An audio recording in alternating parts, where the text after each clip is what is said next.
Hi, I'm Jaime Wood, the head trainer at Page Fitness Athletic Club, and today's topic of conversation is all about stretching. Stretching is very beneficial to everyone, and it's unfortunately, for most people, it's the most neglected part of their fitness regimen. Ideally, stretching should be performed before a workout after you foam roll.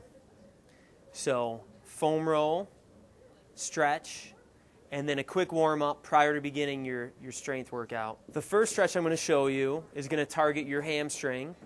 It's a hamstring stretch. So what you're going to want to do is find a table about waist height or a little bit lower. You could also do it on the ground, and I'll show you that modification after this. Ideally, you want to hold each stretch for about 30 seconds. Stretching should be uncomfortable, but you should never feel any pain. So I have my knee straight. I'm up nice and tall. And I'm getting a great stretch right through the back of my hamstring. So a great modification, if you don't have a table, get yourself a rope. You can also use a dog's leash. And what I'm going to do is I'm going to stretch out my hamstring on my back. Just slide your foot in. You're going to pull as far as you can. Feel a great stretch.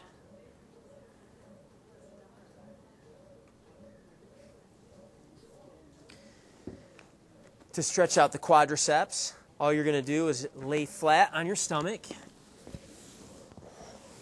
Pull the rope to the opposite shoulder. Pull your heel right towards your butt. And hold.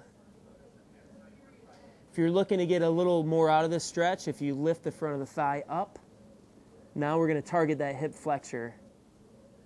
So these are great modifications if you can't get your leg up onto a table. The next stretch I'm going to show you is going to target the hip flexor. So what you're going to want to do, place a foot up on a table if you can, and you're going to lean back and squeeze your opposite glute. So that's going to really pull on the front of your hip flexor, and this is the area that gets really tight on most people. So again, hold for 30 seconds. Frequency-wise, you really want to try to do this 3 times a week. If you can devote 10 to 15 minutes, that'd be great. The third one I'm going to show you for your hip is for your hip rotator. Now, people get really tight in this area. So what you're going to want to do is sit half Indian style. And all you're going to do is just fall forward. I'm going to feel a great stretch right in the side of my hip. And again, hold for 30 seconds. You really want to focus on your breathing. So as you stretch, you really want to try to encourage deep breathing versus shallow breathing. That's going to help encourage muscle relaxation so that you can take it a little bit further at a time. A stretch for your back that's also great for relieving back pain is a cobra stretch. So you got your hands placed right in front of your shoulders. You're going to keep your hips flat, keep them down on the table, push right up, and then you can go ahead and come back down. This one, you're not really shooting for a 30-second hold, but just kind of up and down, maybe 10 to 15 reps. Shouldn't experience any pain with this.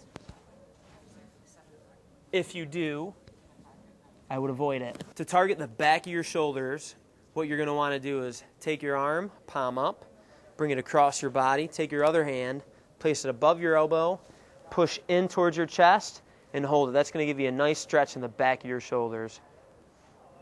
Okay, the last stretch that I'm going to show you for today is going to target your chest in the front of your shoulders. You can do this through a door frame. I'm going to use a cage today, so what you're going to do is place your palms about shoulder height. You're going to step through with one foot and kind of gently lean forward until you feel a good stretch right in the front of your chest and shoulders. So in summary, make sure when you're stretching, you really want to try to hold your stretches for 30 seconds. You want to make sure you're not neglecting your stretches, so make them part of your program. And you want, frequency-wise, you want to shoot for at least 3 to 4 times a week. 10 to 15 minutes will make a big difference in how you feel and how your body moves. And this is Jaime Wood, and thank you for watching FitnessWatch.